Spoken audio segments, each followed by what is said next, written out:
Hello students, welcome you all in this class. Today we are going to discuss the long answered question of your textbook Science Voyage for class 7. So let us start. Long answered questions, as you can see on the screen. The first question: describe various types of temperature scales. Students, we have studied about 3 temperature scales, namely Celsius temperature scale, Fahrenheit temperature scale, and Kelvin temperature scales. So students, you have to describe about these temperature scales. Students, about Celsius temperature scale, you can write that it is invented by Anders Celsius in 1742, and its short form, it is denoted by degree capital C. In this scale, the lower fixed point, that is melting point of pure ice, is taken as 0 degree Celsius, and the upper fixed point, that is boiling point of pure water, is taken as 100 degree Celsius. And between these fixed points, that is upper fixed point and lower fixed points, there is a difference of 100 degree Celsius. So you can describe about the Celsius temperature scale. Now about the Fahrenheit temperature scale, you can write that Fahrenheit temperature scales was invented by Daniel Gabriel Fahrenheit in 1714. It is denoted by degree capital F, and Fahrenheit temperature scale has upper fixed point, that is a freezing point of water in this scale, is 32 degree Fahrenheit, and the upper fixed point, that is a boiling point of water in this scale, is 212 degree Fahrenheit. And you can see the difference between these two fixed points is equal to 180 degree Fahrenheit. And lastly, I will describe the Kelvin temperature scale. You can write down the Kelvin temperature scale was invented by Lord Kelvin in 1848. It is denoted by capital K. Remember students, degree sign is not used in this scale. Sign is not written with Kelvin. Now Kelvin temperature scale. Kelvin temperature scale has its lower fixed point as 273.15 Kelvin and upper fixed point as 373.15 Kelvin. And the difference between these two fixed points is equal to 100 Kelvin. So students, these was about. Now see the question number 2. What are the ways to transfer heat? So students, in this question you have to describe about the 3 modes of transfer of heat. So you will write heat can be transferred by number 1 conduction, number 2 convection, and number 3 radiation.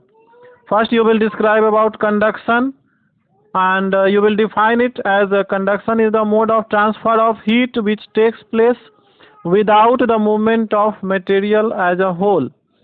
And in this you will give some examples of a good conductor, and also about some examples of insulators.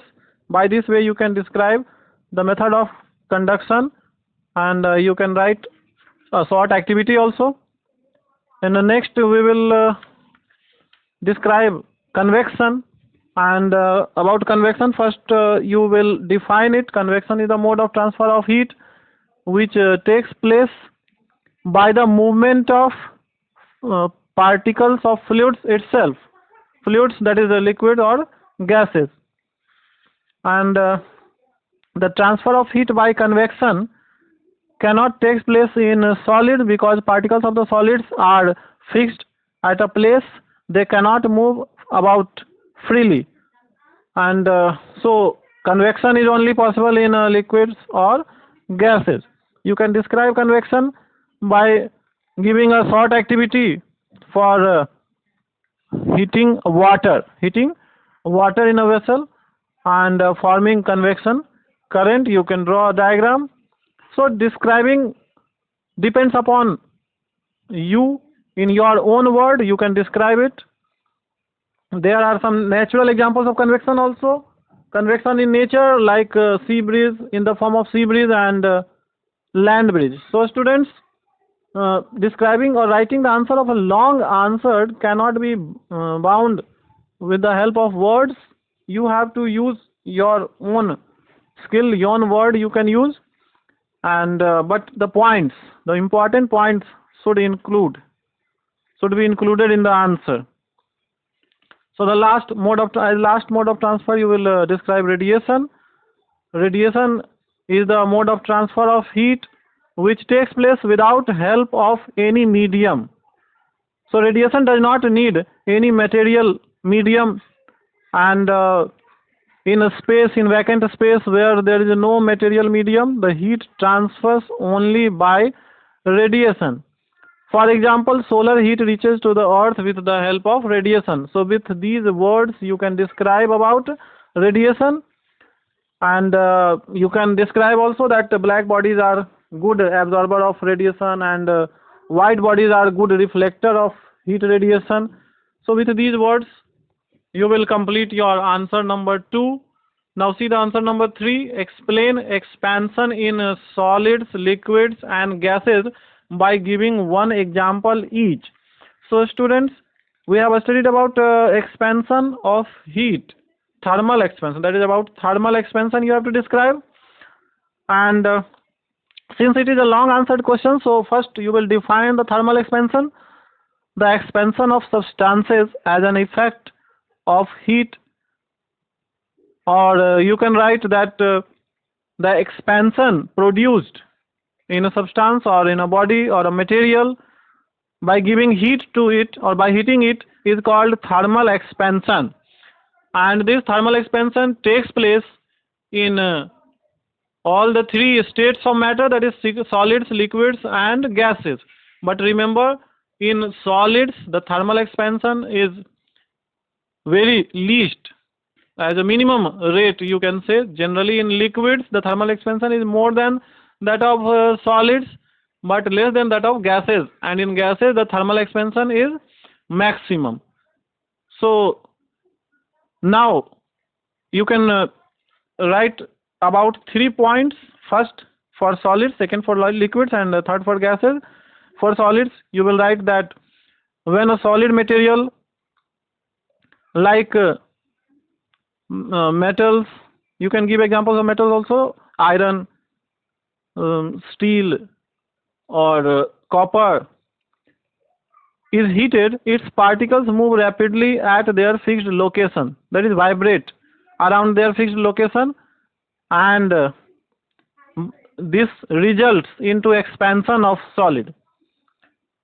For liquids you will write, by changing the paragraph, that particles of liquids also move apart on heating, and by this way liquid expands. The expansion in liquid is more than that of solids, and this is the main principle why we use mercury in thermometer, because liquid mercury is filled in thermometer on the basis of thermal, it acts on the basis of thermal expansion. It expands and contracts as per temperature rises or fall, increases or decreases. For gases you will write that gases expand maximum on heating, that is rate of expansion of gases is maximum. For example, when air is filled